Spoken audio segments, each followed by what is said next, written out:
بسم الله الرحمن الرحيم. النهارده هنعمل فشار بالكراميل.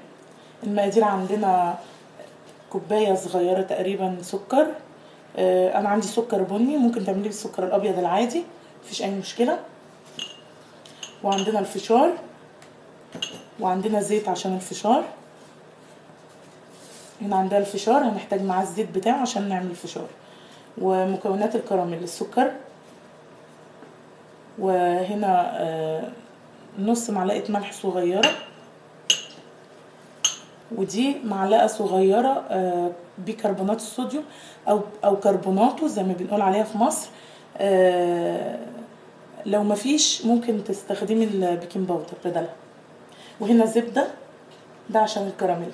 السكر والملح والزبده والكربوناتو ده كله او بيكربونات الصوديوم ده علشان الكراميل. وطبعا الميه. الفشار والزيت مع بعض. هنحط زيت في الحله اهو، كنت حاطه شويه عشان تسخن عشان نعمل الفشار. سهل وكل الستات بيعرفوا يعملوه. ممكن نزيد شويه.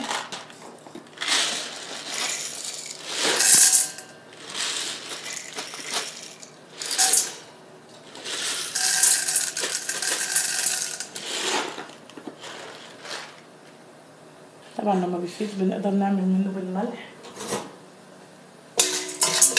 حسب اللي بيحبه يعني. هنقلب الفشار كويس في الزيت عشان يبقى كله معانا. هنغطي عليه كده.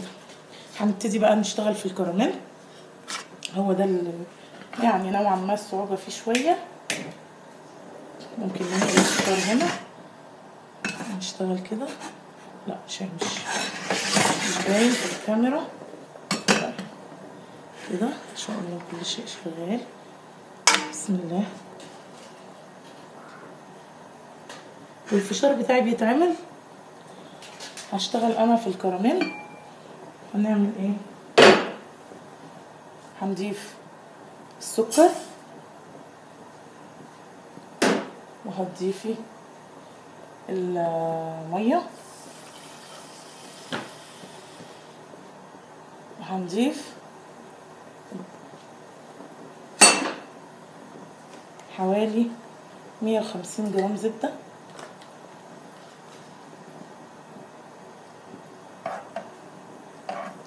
نقلب 3 مع بعض،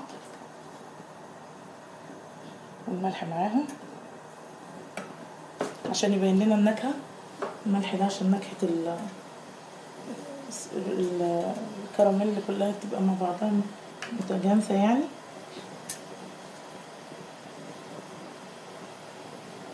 وهنقلب.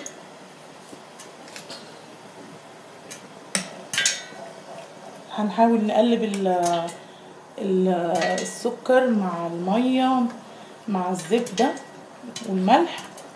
هنقلبهم لغايه ما نتاكد انهم دابوا علشان يعملوا لي الكراميل.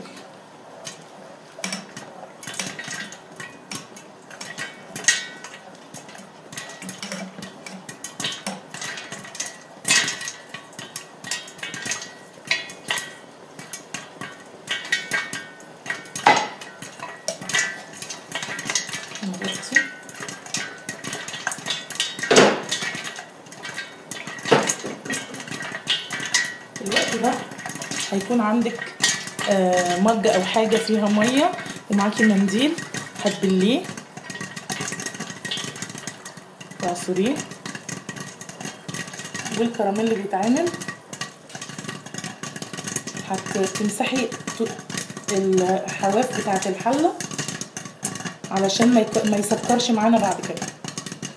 يعني لو سيبنا الكراميل يتعمل لوحده هتلاقي بعد كده عمل حبيبات سكر، فمش هتبقي مبسوطه يعني، هيبقى باظ.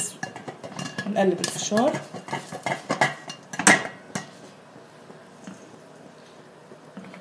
طول ما انتي واقفه كده تمسحي الحواف علشان ما يعملش معاكي سكر.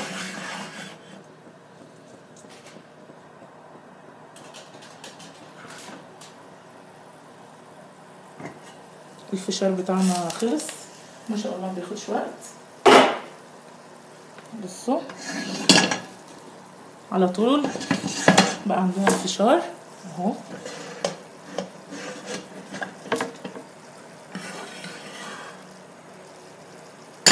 واحنا بنتابع الكراميل نمسح حروف الحلة بتاعتنا بالمنديل علشان ما يعملش سكر.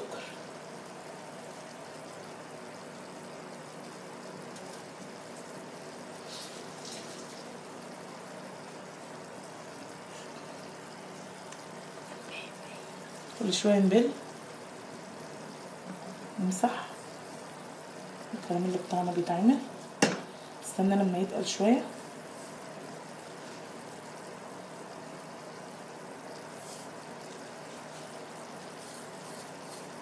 مش عايزين نسيب له اي مجال ان هو يقلب معانا سكر.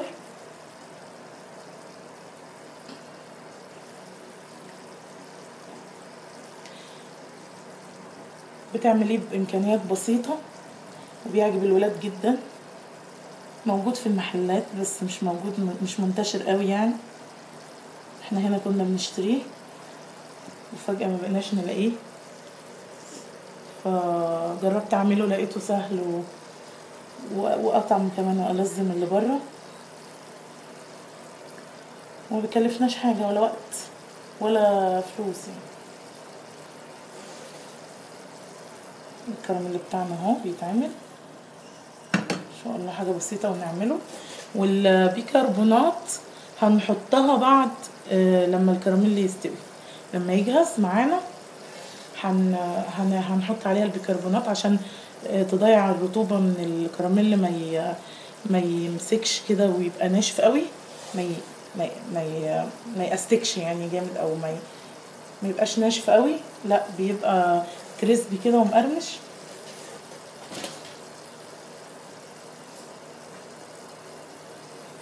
والحركه بتاعت البيكربونات دي مهمه جدا، ما تسيبيهاش. المنديل بتاعك كده انت شغاله معاه علشان ما يقلبش سكر.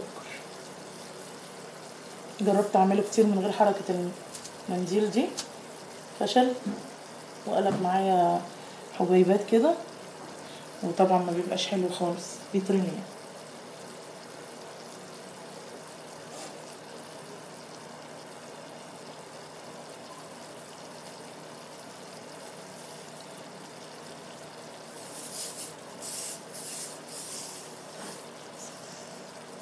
الكراميل اللي قرب يهو يبقى جاهز.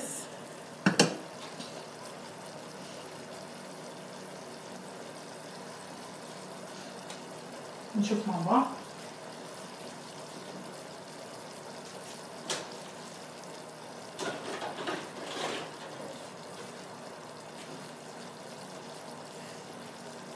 هنا هيبقى عندي وعاء غويط كده علشان اعمل فيه اقلب فيه. انا مش هحط على الكراميل على كل الفشار عشان مش الكل بيحبه بالكراميل. لازم تدهني ده زيت علشان لما تيجي تقلبي الكراميل ما يمسكش وانتي بتقلبيه ما يمسكش في بعضه. هندهنه زيت، هقلبه ثواني بالفرشه.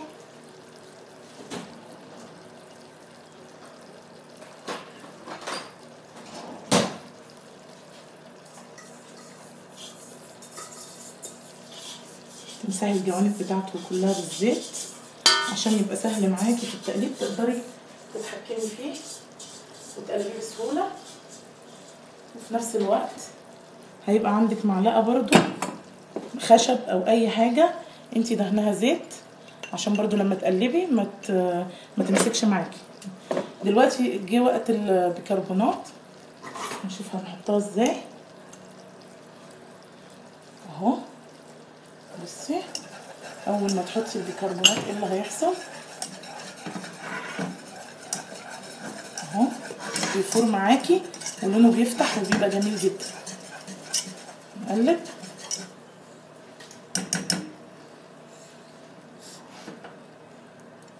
شفت الكراميل ادانا لون تحفه.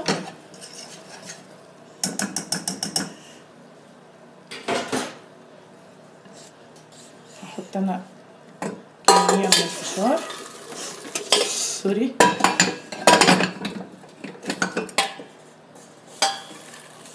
مش كتيره.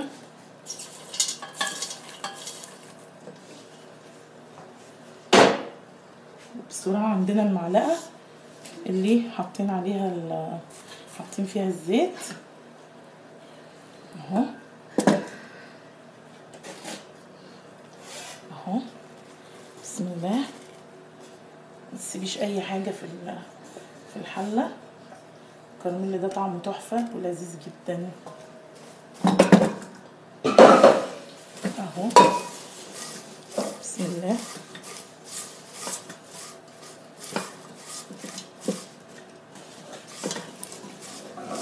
بسم الله الرحمن الرحيم.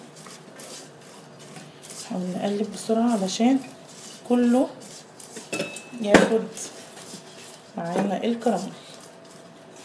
طبعا اكيد يعني صعب ان انت هتوصليه كله لانه يتغطى كامل، الا بقى لو كان عندك عامله كميه كبيره من الكراميل، يعني مش هتعرفي تظبطيها قوي يعني الكميه دي مع دي، ولكن على قدر الامكان تحاولي توازني كده بين كميه الفشار وبين كميه الكراميل. معلش انا كنت بوجهها الناحيه التانية مخدتش بالي غير دلوقتي اهو. بصي ملزقش في المعلقه لانها كنت ولا لزق لاني كنت دهنه زيت اهو.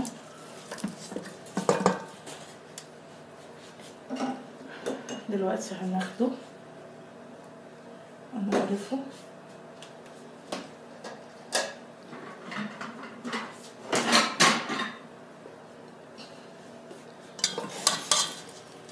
واحلى فشار بالكراميل لولادك، هيشكروكي وهيتبسطوا قوي. كالعاده بنقول حاجه ضامنينها في البيت وعاملينها بايدينا وعارفين هي ايه معموله من ايه بالظبط. طبعا ده لما يبرد هيبقى جميل كريسبي كده وطعمه تحفه.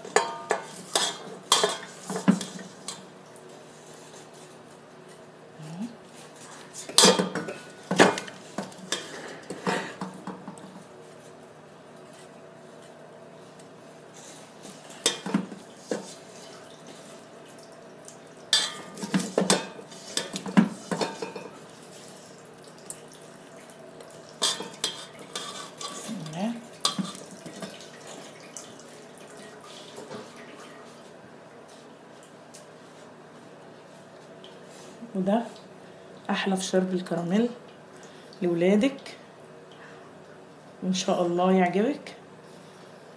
وما تنسيناش بقى في الاشتراك واللايك، وما تنسوش تصلوا على النبي، اللهم صل على سيدنا محمد وعلى اله وصحبه وسلم. وما تنسوش سبحان الله وبحمده عدد خلقه ورضا نفسي وزنة عرشه ومداد كلماته. وسبحوا كده واستغفروا، ربنا يبارك لكم في حياتكم ان شاء الله. السلام عليكم ورحمة الله وبركاته.